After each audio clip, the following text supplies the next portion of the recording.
painting a face, you can see some standard colors in the flesh tones usually. It's not that obvious, you have to look very well. Old men, for instance, they have more obvious these colors, women less, children less, but always there is something to be seen.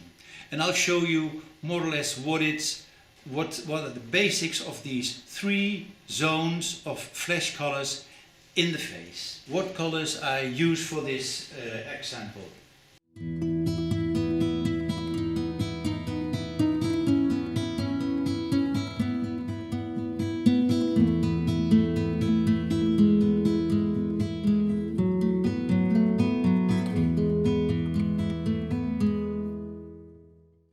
I start with making the three light colors. For the forehead, the more yellowish one, so there is ochre, white and a touch of terra rossa.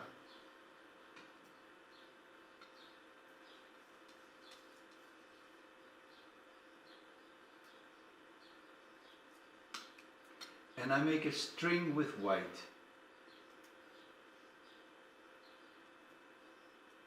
That's my color for the forehead. Now I make a light color for the cheek, where there is more red in, terra rossa and white.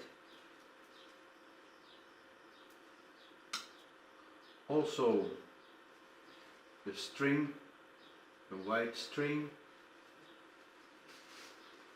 For the third I prepare first a grey one, ivory black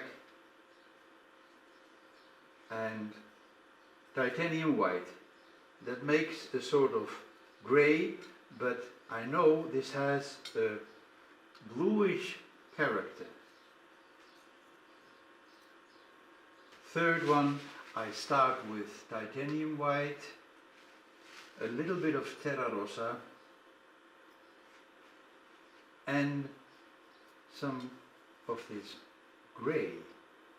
You see, I hardly use any black in the shadows, but in the light zone for this demonstration I use this grey. Now, what I need is a shadow, transparent oxide red, Viridian green, a little bit more, and a touch of cadmium red deep to make it more reddish, warmer. Shadows are warm. Well, that's maybe too much red, so a little bit of green extra, and I can start with the portrait. Right. I just make a portrait out of imagination, more or less, to explain what the three colors in the face look like. I start with this shadow, and here we go. The chin, half of this size are the eyes. From the eyebrow, the half is the end of the nose, and this zone, this area is into three. Right, so here were the eyes, the eye socket. I start already with some shadow. It's only a simple explanation.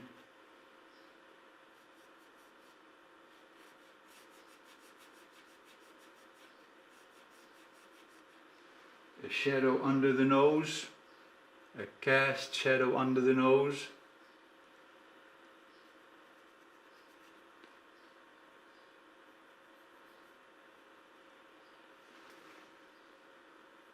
There's a wrinkle here. Something of the mouth. Shadow here.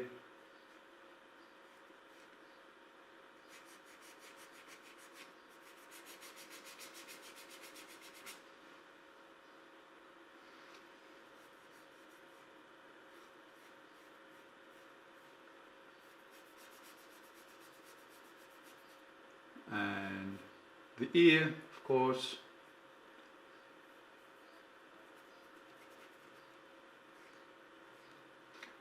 Well, with this information I start explaining the three colors. First on the forehead.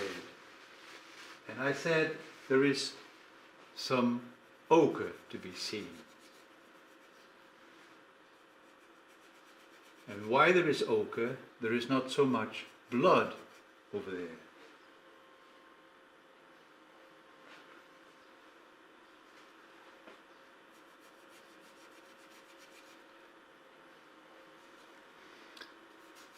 Here on the temple,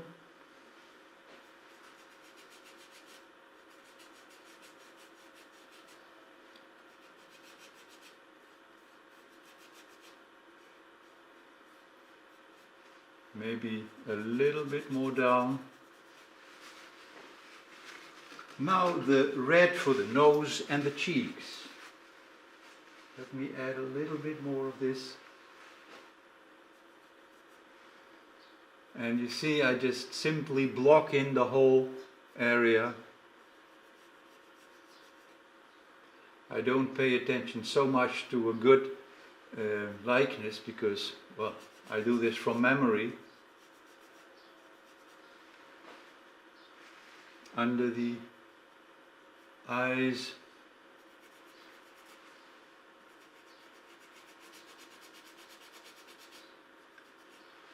On the cheeks there is more blood.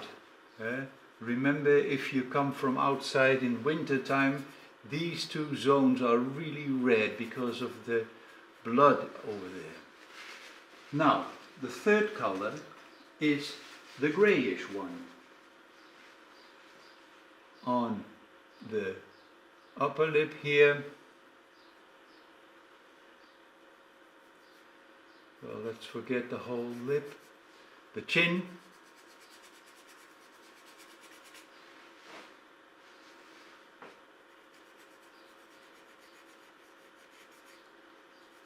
And here is more combination of the three. So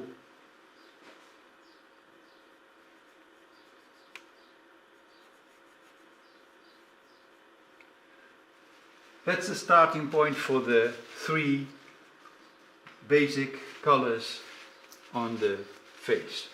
The ears never can be too red, I always say, so why not do it like this?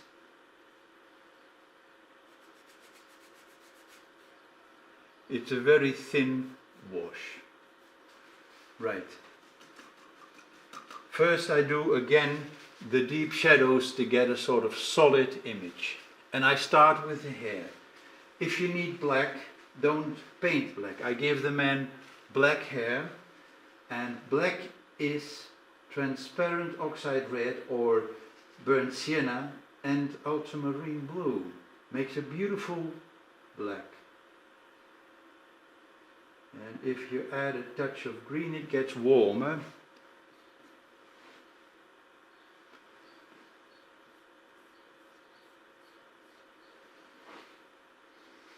And you see, it's a dark hair, dark color, and no black. And I try to make the darks always transparent because it's easy to add on top more contrast. I'll tell you later, darks are easier to make darker and lights are easier to make lighter. So, that's for the hair. Well, let me do the same accents for the eyebrows. More or less, I don't hang around so much here. Okay. The receding plane towards the background is a shadow, a warm shadow. So,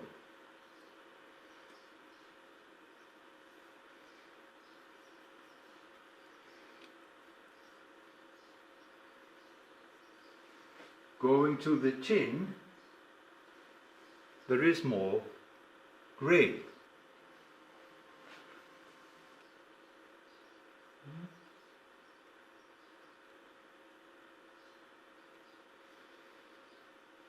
the shadow under his bottom lip, always there.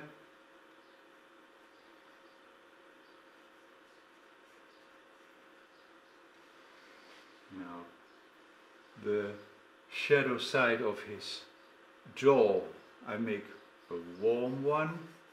Shadows are warm.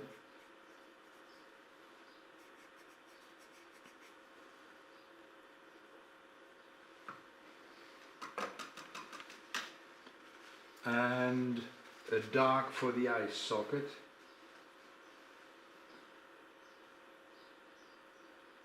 I forget about the details.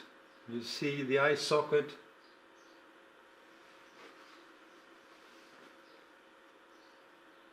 Make it simple.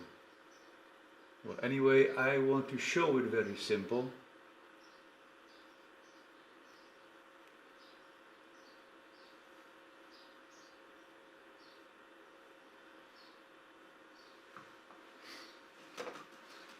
Give the man a real eye so he can see.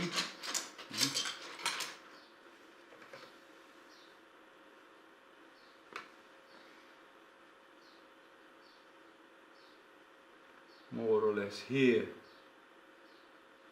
and more or less there. I soften it a little bit.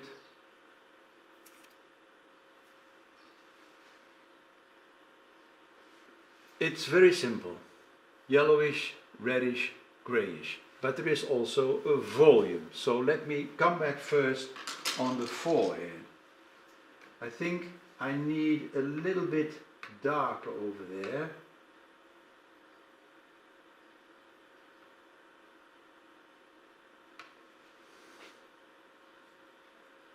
But still I want to explain that it's here sometimes, not always, more ochreish.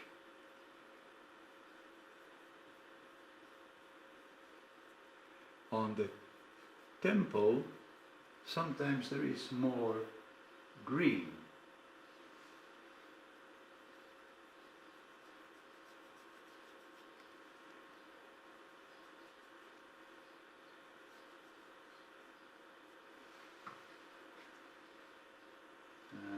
Here, the turning away towards the shadow part, the brow ridge.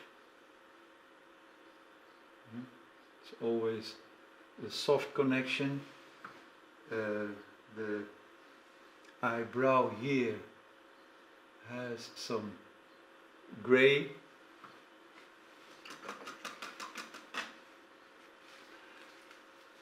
Well, let me do first some lips. I make a mixture of these reds.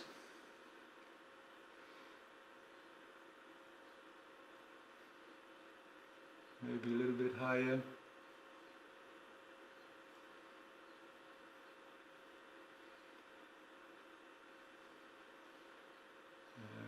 the connection here, the bottom lip usually is more bluish, so I add a touch of ultramarine blue here.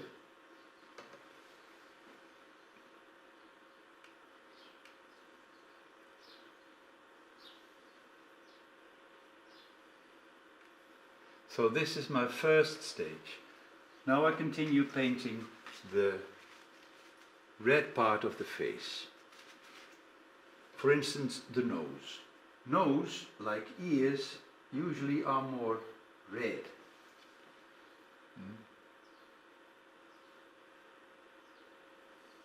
What? Maybe that's too much. He's not an alcoholic.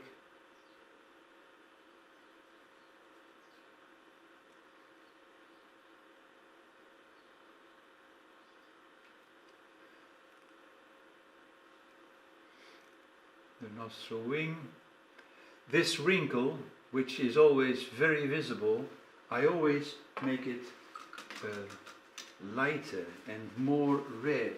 There is more temperature. I don't make them often so dark.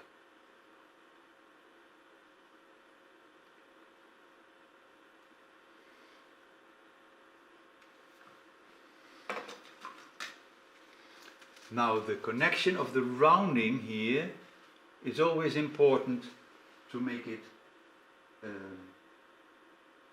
to make a good connection.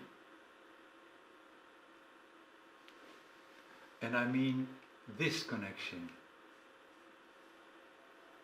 It's always difficult to get these roundness on the right place.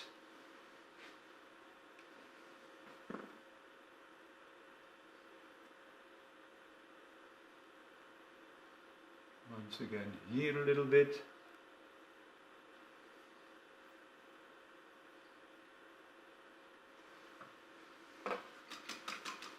Of course, the chin has to be reshaped as well.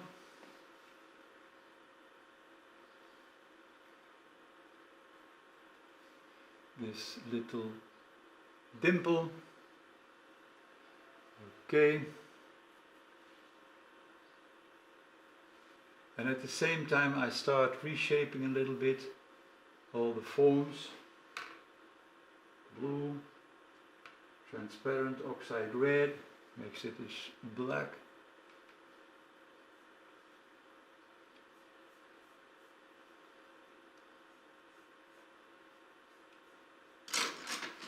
And I keep painting now at random where I think I need some accents. For instance, on the upper lip, here always the upper lip turns inside the volume of the lip. So there are two things, the lip ends, but the volume turns inside. So there is almost always a sort of shadow to be seen. Well, the philtrum, and let me make this darker.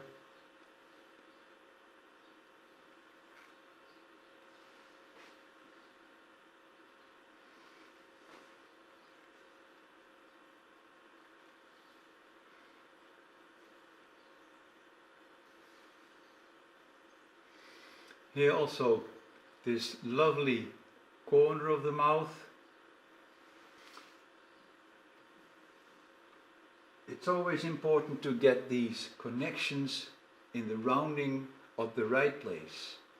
A sharp shadow is not that difficult to paint, but in the roundness there is always more soft connection, soft transition from one tone to another.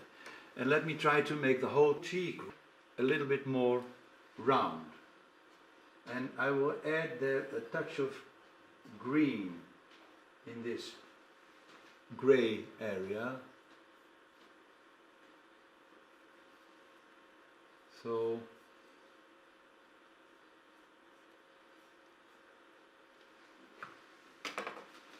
first I do something for the neck. Maybe this is sort of okay.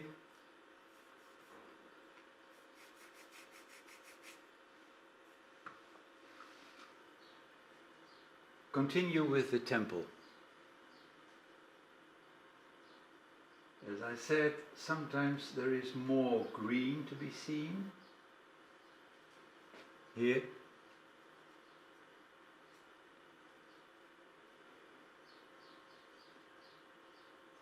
And I connect with the top of the cheekbone and the cheek. I want more temperature here, so I go back to my color that I prepared for this grey, but a touch darker.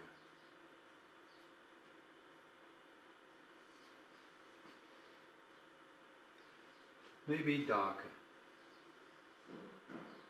A little bit of ochre, of course, some of this grey.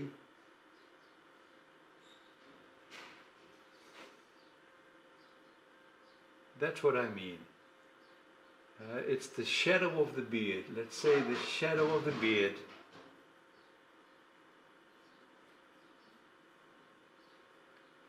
And here, towards the chin, usually it gets less colorful, more grey. So,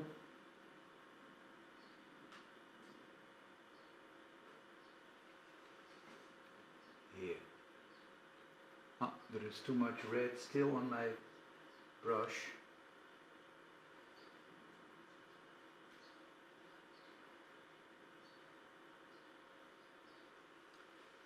This is what I mean. Look, there is more grey. It is, once again, very schematic, but just to explain what I mean. On the upper lip as well, there is hardly any red to be seen. On the chin, in the center of the chin usually, I mean here, there is usually more color. Not that much.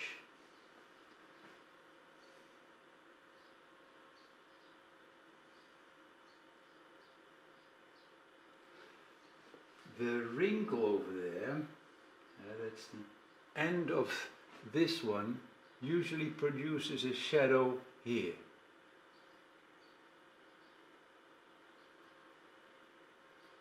Let me extend this one and shadow there for the bottom lip.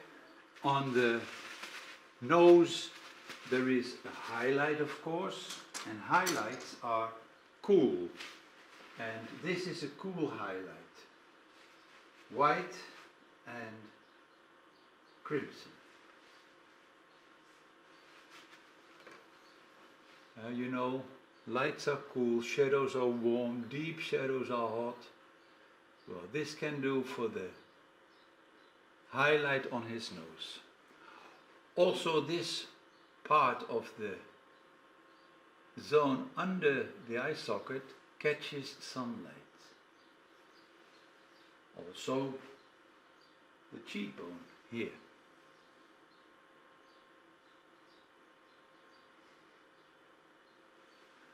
On the forehead also.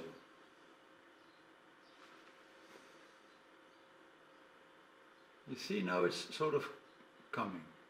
It looks maybe strange, but you can see what I mean. First I do some more indication of the eyes, otherwise it looks sort of ugly. But little by little I'm getting to the end of my explanation. A cast shadow of the upper eyelid, usually a wrinkle over there, deeper shadow on the other side, so I add more Viridian green to that mixture. Usually if the light comes from this side, like here it does, this is the darkest part often in the face, so that's a dark shadow. But still it's a warm dark shadow.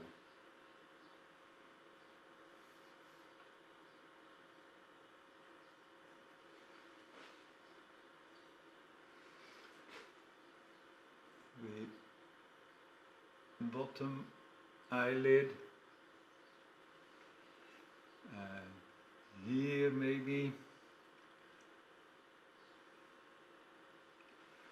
The bottom eyelid itself sometimes is more reddish. Not too red, otherwise it looks as if the sitter was crying. But there is usually on this side of the bottom eyelid some more red and sometimes even more crimson towards the tear duct. Not too much, as I said. I don't want him to cry. I go back to the wrinkle because I need some more contrast over here. This wrinkle and this usually I'll make less, like I told you.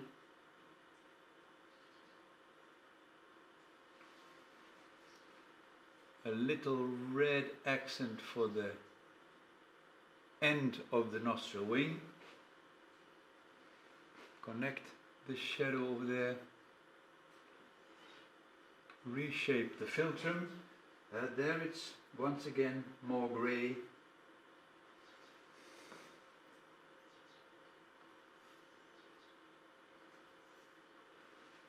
where the upper lip turns inside, a soft connection,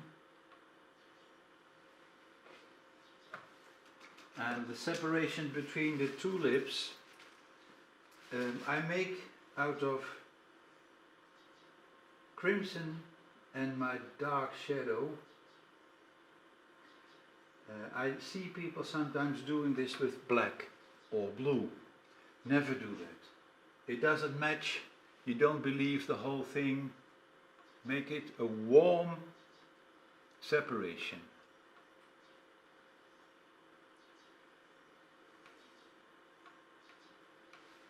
Like the nostril itself, make it warm. Never use black or blue over there. It's killing, you know. It doesn't do the job. There is some light on his upper eyelid here, usually. You see, little by little, the whole portrait comes alive. And once again, very schematic information that I give you. Usually you see all kinds of colors, but this is the way I wanted to show you. Because there is no need to really copy all the colors that you see. Sometimes you can make the colors that you think you see. The likeness does not depend on the exact color. The likeness comes out of the relation of the tonal value. Has nothing to do with the color. Of course, you must have the good color, and stupid colors, they don't do the job. But well, now this looks still a little bit funny, and let me do some information on the ear. First, the ear. Ears never can be too red, once again, so crimson here, the shape of the ear, more or less, going down the ear is less red, so like this, the ear lobe.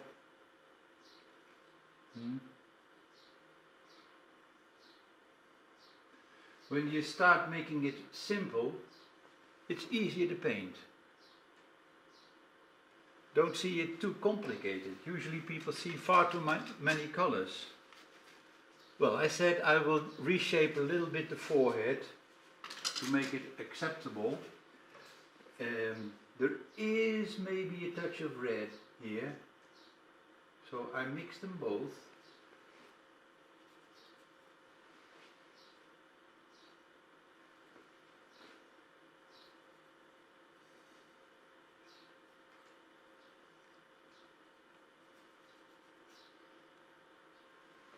And here, where the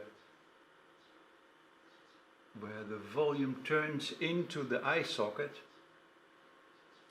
it's a round thing, there is more shadow. If the man doesn't wear a hat and his head catches some sun, okay, then he gets some suntan over here. But connecting down,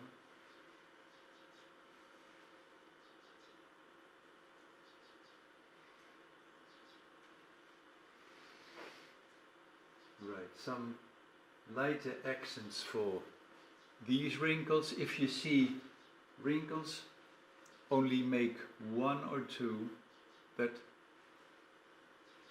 gives some information over there.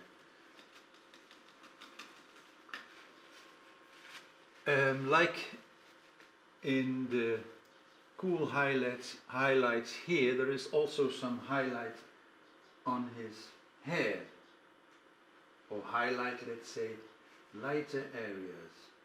I make a sort of mauve, crimson and ultramarine blue.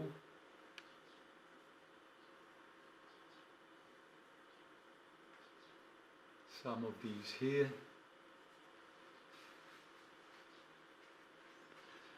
Also, I didn't tell you that yet, take care of these soft connections. Hair is soft.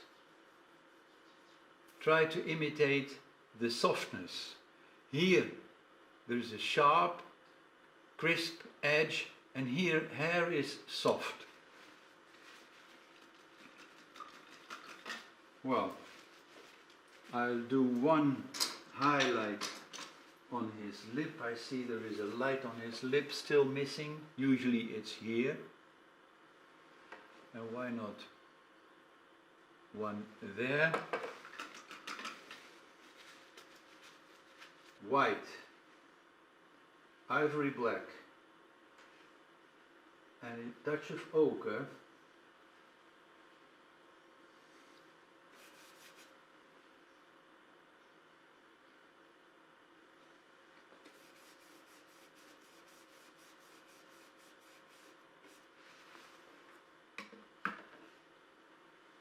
Let me make more.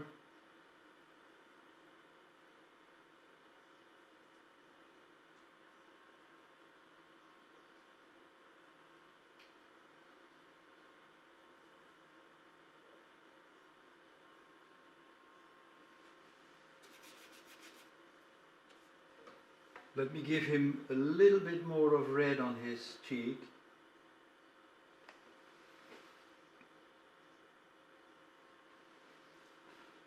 Like this.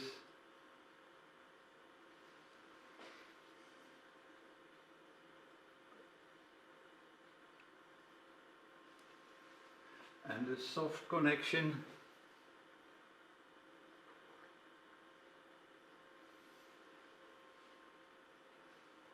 Grayish highlight on his upper lip here and here. Well, it's, you know, it's endless. Of course, you know, I want to make a nice show. So let me try to finish it a little bit better. Start of the nose here. There is also a shadow on this part as well. A soft connection for the eyebrow. That's softer. Here also a soft one, although it's a cast shadow, I try to make it a little bit soft, especially here. One of these nice highlights here.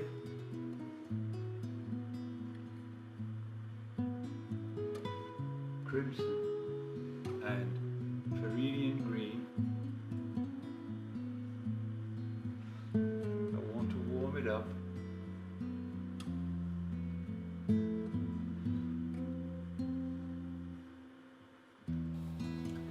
So in this very short demonstration, only 30 minutes of painting, I'll show you how to divide the colors in the face. Sometimes you see more yellowish here, sometimes you see more red over here, and sometimes more grayish. So I really hope you enjoyed this video. Please don't forget to like it. One of my next videos will be on troubleshooting, how to come back on an already dry portrait, and also I showed you the newspaper trick. See you later.